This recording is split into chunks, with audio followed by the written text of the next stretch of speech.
Okay, look, hold up. Okay, hold up. We're not starting yet. How's everybody doing? All righty, look at you.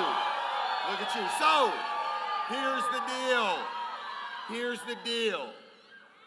Mayor Pete is on his way. He'll be here shortly. He knows that Iowa has spoken. We think we're going to have a really good night tonight.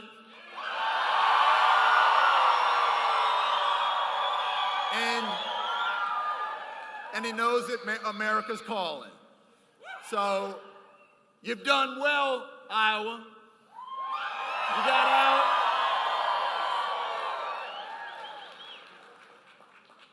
You took your responsibility seriously. Yes, you did.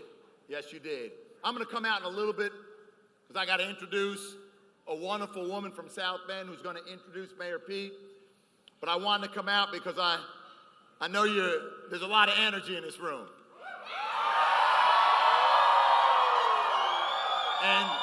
And I didn't want you to think that we forgot that you were out here. We would never do that. So Mayor Pete's on the way. It's going to be a few more minutes. We think it's going to be a good night. Right? A few glitches down the road, trying to process numbers. But we'll be out real soon, all right? All right, good. Thanks,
Good.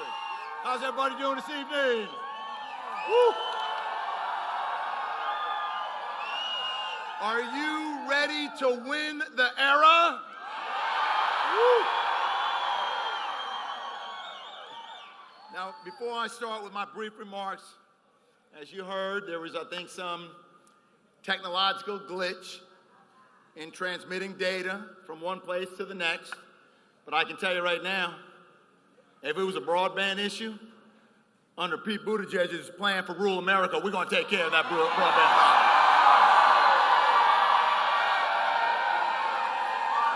So listen, Iowa, it's wonderful to be with you tonight to celebrate this movement that we have across the Hawkeye State and now is about to ripple across America.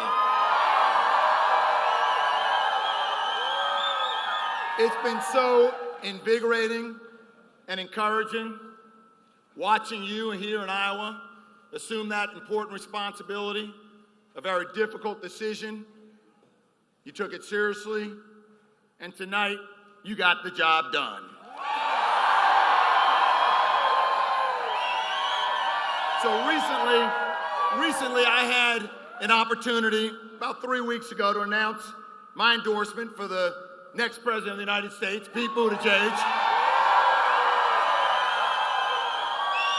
And just like you, I took that job, that responsibility seriously.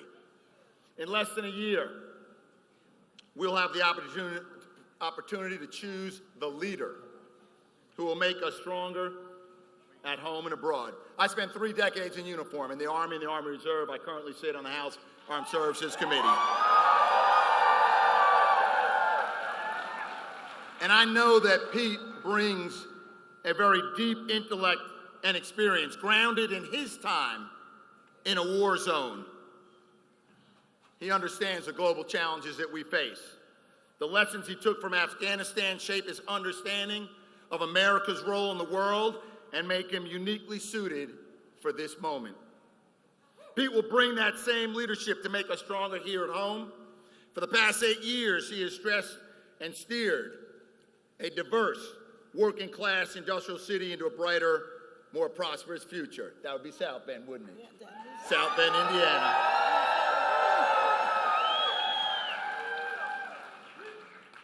A city that was written off years ago as dying, if not dead, today is striving. It is striving. And you're going to hear more about that from Gladys Muhammad.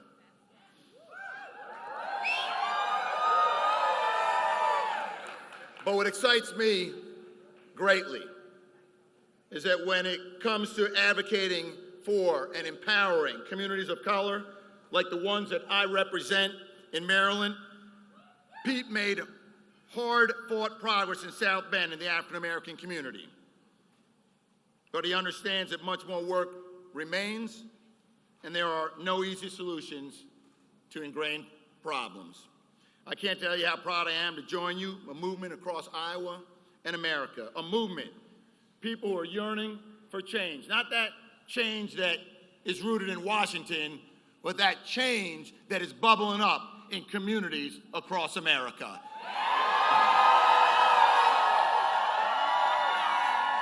And I'm honored tonight to introduce to you a longtime leader in South Bend. Some call her a living legend. She's a community leader, a civic activist, and when I asked Gladys Muhammad, well, tell me about the real Pete, she said, well, Pete, he's honest and he's cool. So I present to you Miss Muhammad.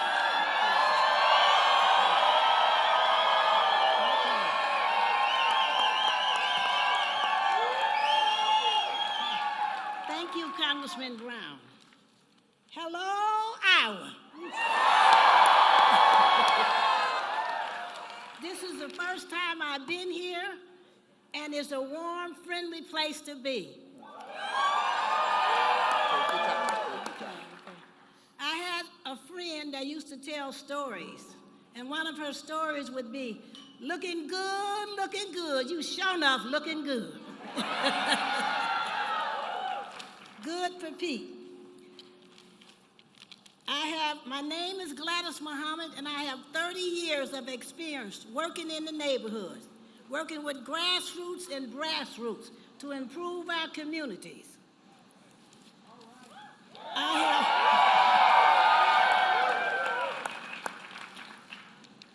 My role was coming up with strategies and activities to engage people in that process, to help them make decisions about their own lives and their own communities. Instead of complaining all the time, to come together and help do something for yourselves in our neighborhoods.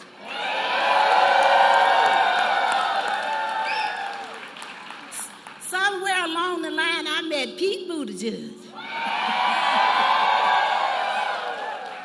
And Pete became my friend and my ally in working in the neighborhoods. We looked at issues of crime, drugs, violence, and all kinds of things, neighborhood revitalization, affordable housing, and all kinds of things that happen in neighborhoods all around this country. And Pete was there. I said, hey, Pete, you gonna help me? And he said, yes, I am.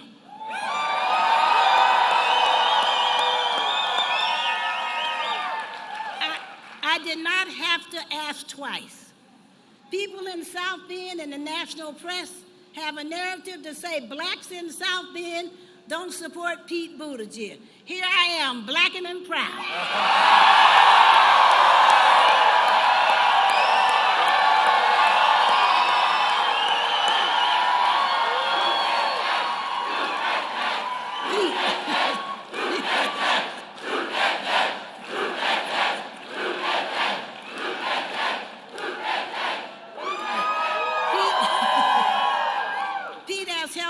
With the Martin Luther King celebration every year for 8 years. This year he missed it, but guess what? We had 971 people at a breakfast. We had 111 tables. Pete is there every year. He just missed this year. But that's because he was campaigning in the Carolinas, a place he needed to be.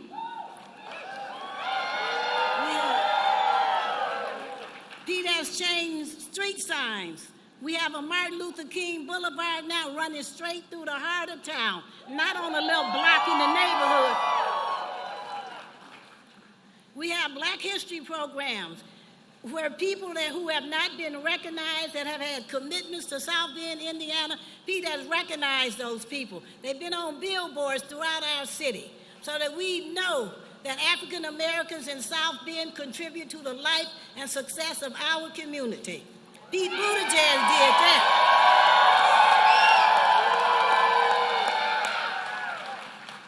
A couple years ago, Pete and his administration put $4 million into a center on the far west side of town called the Charles Black Recreation Center. I grew up in that center. When I grew up, it was a city dump.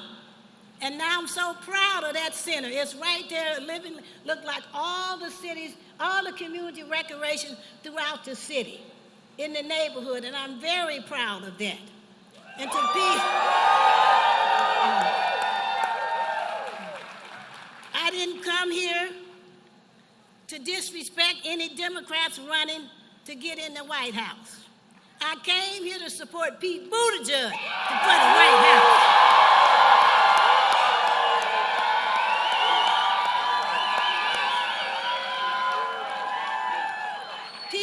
Candidate for us to vote for, to occupy that White House. He has the skills, he has the courage, he has the integrity, and to run for that White House and win, and we need all of you to help him win.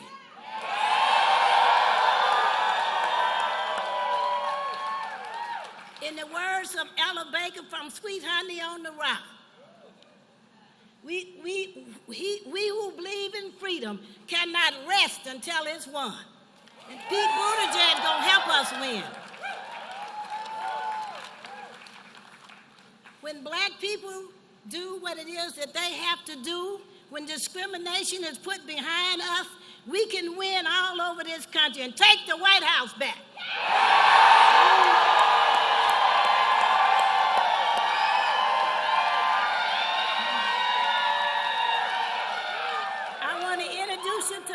our candidate, our man from South Bend that we blacks do love and we do support, and that is Pete Buttigieg.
Thank you.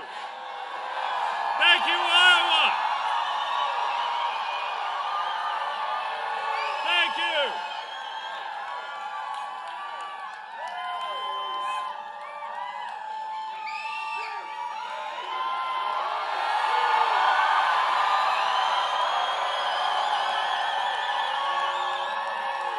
Thank you.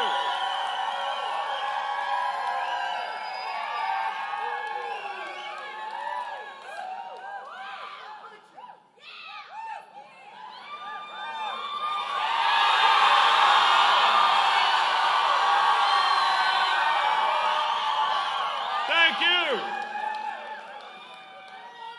What a night.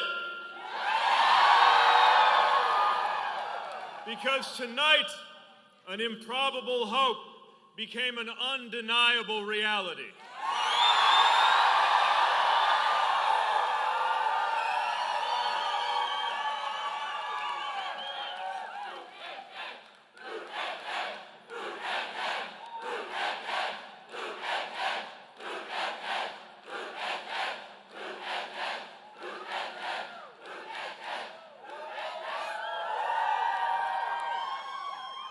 So we don't know all the results. But we know by the time it's all said and done, Iowa, you have shocked the nation.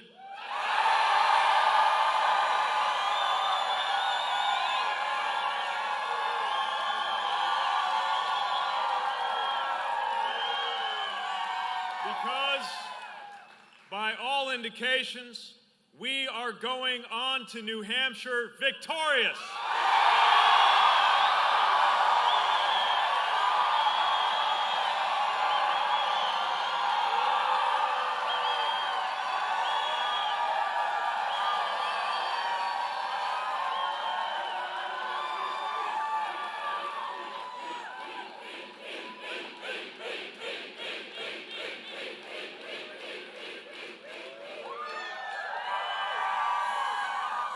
You know, 1 year ago, it was in the deep freeze of an Iowa January where we began this unlikely journey to win the American presidency.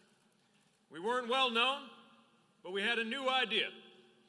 The idea that at this moment when Washington has never felt further from our everyday lives, a middle-class mayor from the American Midwest could carry the voices of the American people all the way to the American Capitol and make sure they're actually heard.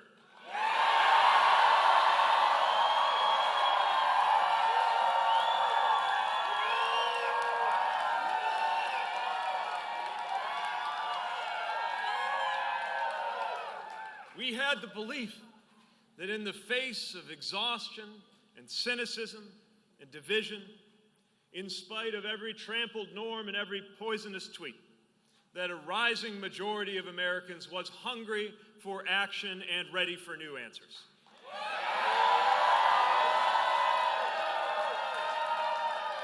We could see an American majority yearning for leadership to rally us together behind bold ideas to make a difference in our lives. We saw that Americans were ready to come together, but our politics were not. And to seize this moment, we needed a new path forward, a path that welcomed people instead of pushing them away, brought them together instead of driving them apart, because this is our best and maybe our last shot.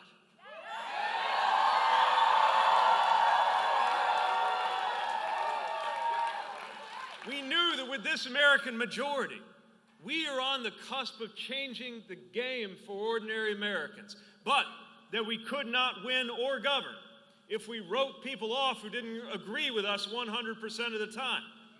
But that if we could come together, the future that we know is possible would start on January 21st, 2021.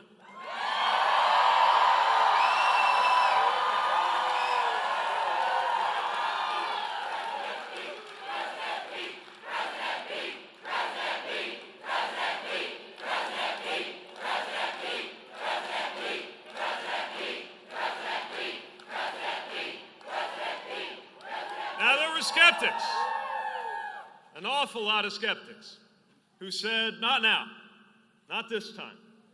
All this talk of belonging and of bridging divides is too naive, too risky. So tonight I say with a heart full of gratitude, Iowa, you have proved those skeptics wrong.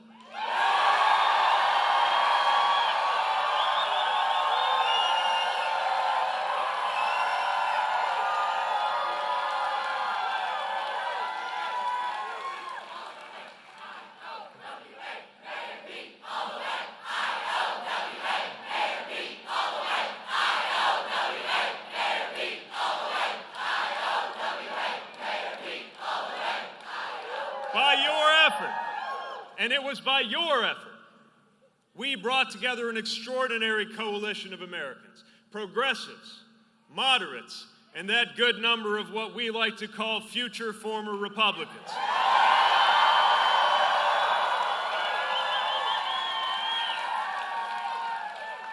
And that's how we're going to win in November.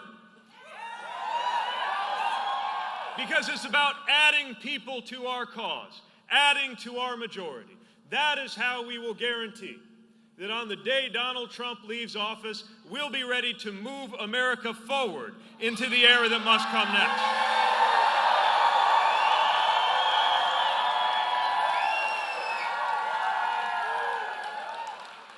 I want to thank every member of our campaign family, every organizer, every volunteer, every caucus goer who talked to a neighbor or a coworker, every staff member and every supporter who believed.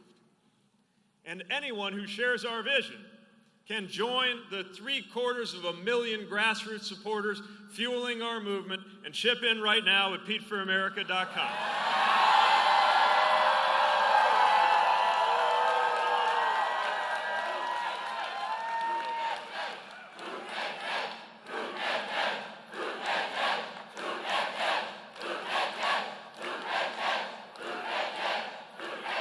And while we're at it, I want to recognize a few other people who helped us get to this night.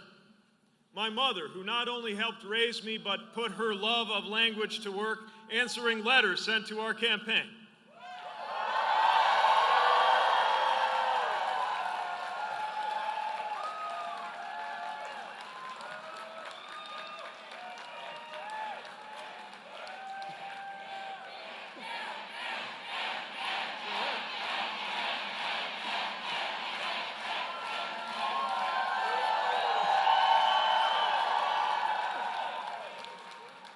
My father, who left us just in the very early days of this journey, but whose own journey to this country made tonight possible in the first place.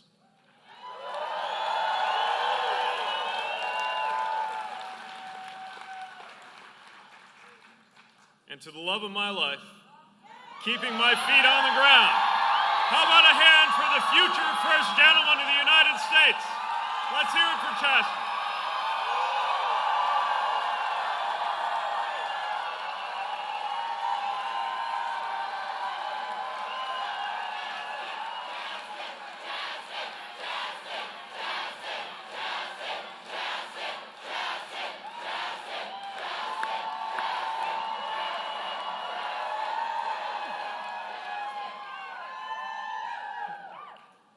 also want to congratulate my fellow Democratic competitors in this diverse and formidable field.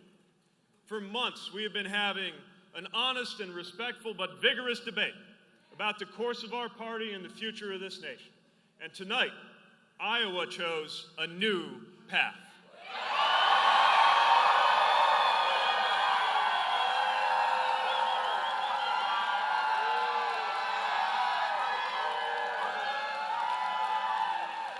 From river to river, in churches and community centers and high school gyms, you joined your neighbors to say that the time has come to turn the page and open up a new chapter in the American story.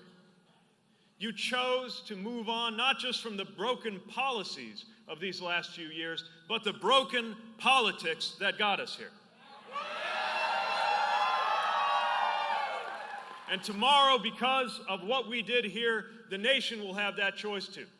We take our message onward to New Hampshire, which has a way of making up its own mind, to Nevada, to South Carolina, and beyond to every corner of America.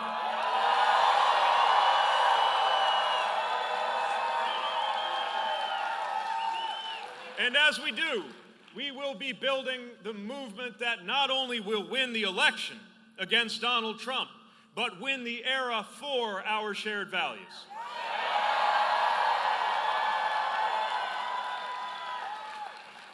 We have exactly one shot to defeat Donald Trump. And we're not going to do it by overreaching. We're not going to do it by division. We're not going to do it by saying it's my way or the highway.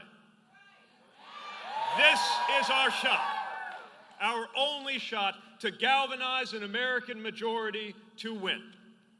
And make no mistake, ours is the campaign that will defeat this president.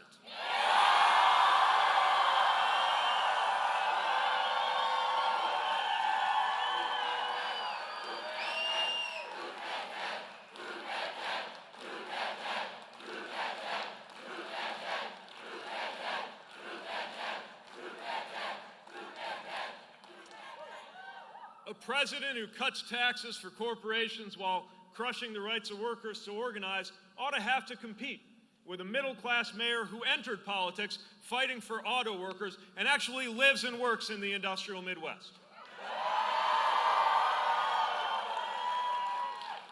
A president who tries to cloak himself and his wrongdoing in religion should have to debate a candidate not afraid to remind America that God does not belong to a political party.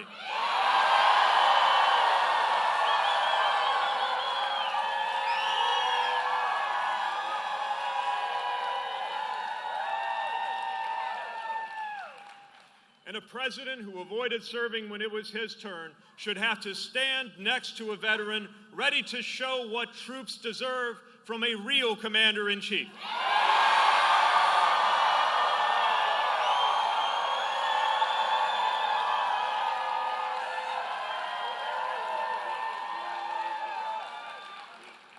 Now, this president may get a pass on the floor of the Senate, but this November, the verdict will be up to us.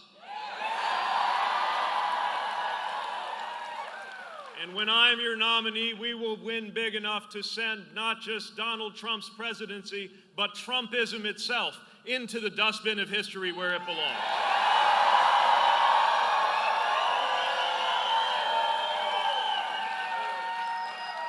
Something is stirring in America right now.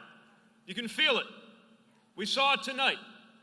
In the bluest counties and the reddest, in rural towns and industrial cities, in big communities and small, and the suburbs in between.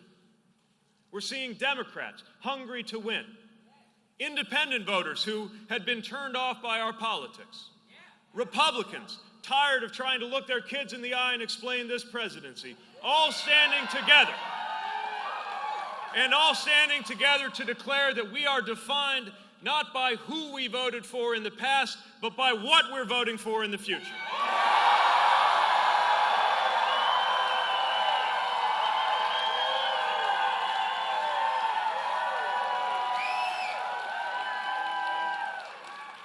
This is the coalition that no pundit saw coming. And it's the coalition the president won't see coming either. It's a majority we're assembling to agree not just on who we're against, but on what we are for. We are unifying a rising American majority ready to raise wages and empower workers in this fast-changing economy. A majority ready and determined to put an end to endless war. A majority committed to bringing about a day in America where your race has no bearing on your health, your wealth, your access to education, or your relationship with law enforcement.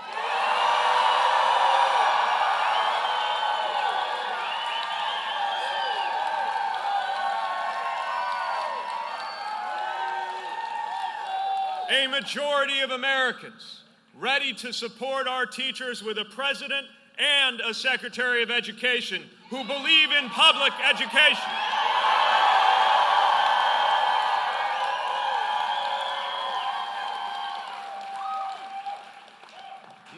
Those Americans are counting on us to come together and act, and they cannot wait. I've met Americans not even yet old enough to vote, but who know that we cannot wait. An 11-year-old asking how his family will be able to afford the insulin he needs. He can't wait for a president who will ensure there is no such thing as an uninsured American or an unaffordable prescription.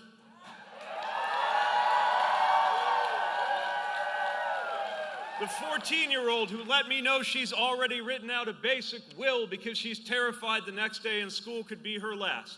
Cannot wait for a president who will see to it that she can walk into her school free of fear.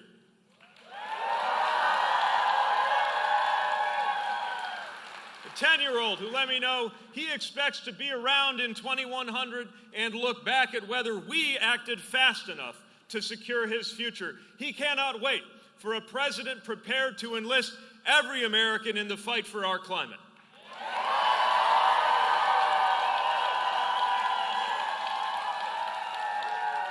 We are running for them. This campaign is giving voice to them, and it has room for everyone, because no matter who you voted for in elections past, and for that matter, no matter who you caucused for tonight, we welcome you in our campaign, and you belong in the future that we are building for America.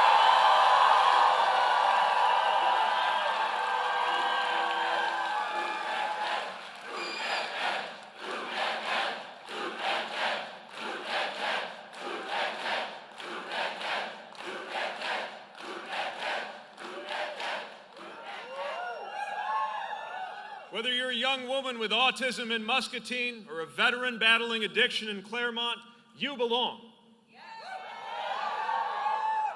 Whether you clean hotel rooms in Las Vegas or are getting a new business up and running in Charleston, you belong.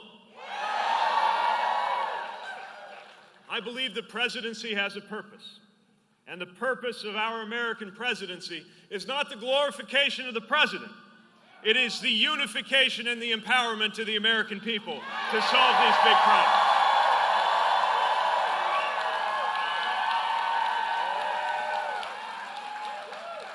America has a place for everyone. And I believe this not because of my age, but because of my experience. I believe in American unity because of my experience serving, of lacing up my boots in the dust of a war zone alongside Americans so different we hardly had anything in common besides a flag on our shoulders, yet learned to trust each other with our lives. Thank you.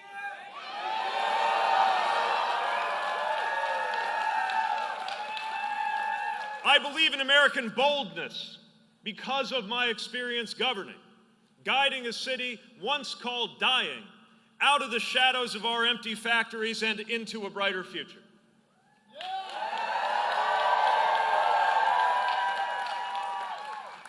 And I believe in American belonging because of an experience you are part of right here tonight. Looking out at you and remembering how it felt to be an Indiana teenager, wondering if he would ever belong in this world.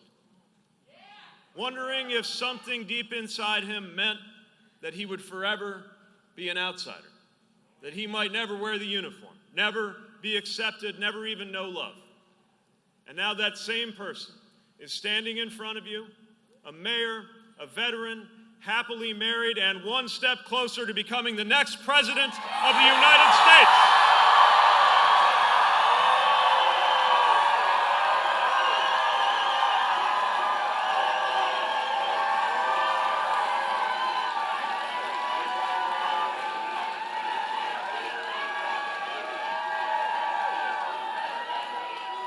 That is the America we are building. That is the America so many Iowans chose tonight. If you are ready to build an American life defined by belonging, this is our chance. If you're ready to build an American politics defined by boldness, this is our chance. And if you are ready to build an American future defined by unity in the face of our greatest challenges, this is our chance. So with hope in our hearts and fire in our bellies, we're going on to New Hampshire, on to the nomination, and on to chart a new course for this country that we love. Thank you. Thank you, Iowa. Thank you so much.